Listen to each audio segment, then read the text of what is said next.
চলছে মাধ্যমিক উচ্চ মাধ্যমিক পরীক্ষা। অন্যদিকে মেলাঘর জুড়ে রাতের আধারে নেশার রমরমা।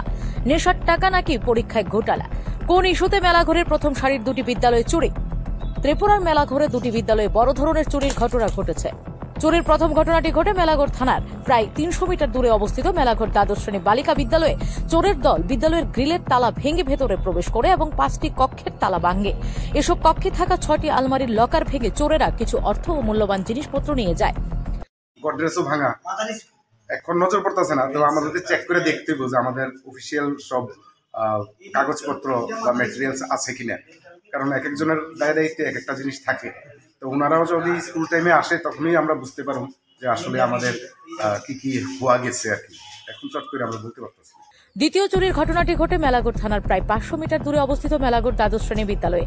সেখানেও চোরেরা প্রধান প্রবেশদ্বারের তালা ভেঙে ভেতরে ঢোকে এবং 5টি কক্ষের 16টি আলমারির লকার ভেঙে নগদ অর্থ সহ মূল্যবান সামগ্রী চুরি করে। গতকাল রাতে কখন বা কিভাবে আমরা তো এটা জানি না, যদিও আমাদের অনেকগুলো সিসি ক্যামেরা আছে, তারপরও ওরা চোরের দল এসে ঢুকলো। আমাদের টোটাল 5টা রুমের দরজা খোলা, লকার ভাঙা, এগুলি আমরা দেখতে পেলাম। বিশেষভাবে উল্লেখযোগ্য বিষয় হল বিদ্যালয়টিতে 41টি সিসিটিভি ক্যামেরা থাকা সত্ত্বেও চোরেরা নির্বিঘ্নে চুরি সম্পন্ন করে। তারা নিজেদের চতুরতার পরিচয় দিয়ে সিসিটিভির 2টি হার্ড ডিস্কও চুরি করে নিয়ে যায়, যাতে চুরির কোনো প্রমাণ না থাকে।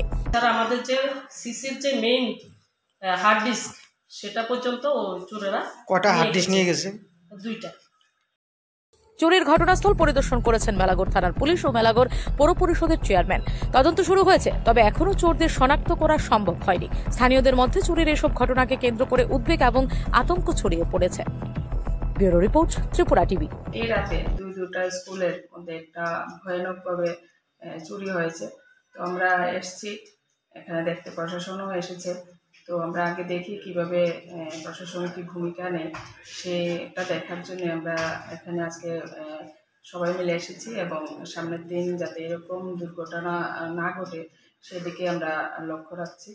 তো আমরা কিভাবে এত বড় দুঃসাহস হতে পারে সেটাই ভাবার বিষয়, যে আমরা এসে দেখলাম যে সিসি ক্যামেরা থাকা সত্ত্বেও চোরেরা হার্ড ডিস্কটাই প্রথম তারা বাছাই করে নিয়েছে। তার জন্য আমরা সিসি ক্যামেরাতে কিছু ফুটেজ আমরা স্মরণলিপ্ত করতে পারছি না। তো আমরা দেখছি আগামী দিন কীরকম ব্যবস্থা নেওয়া যায়। আমরা আজই বসে সবাই মিলে একটা প্ল্যান করার সিদ্ধান্ত নিয়ে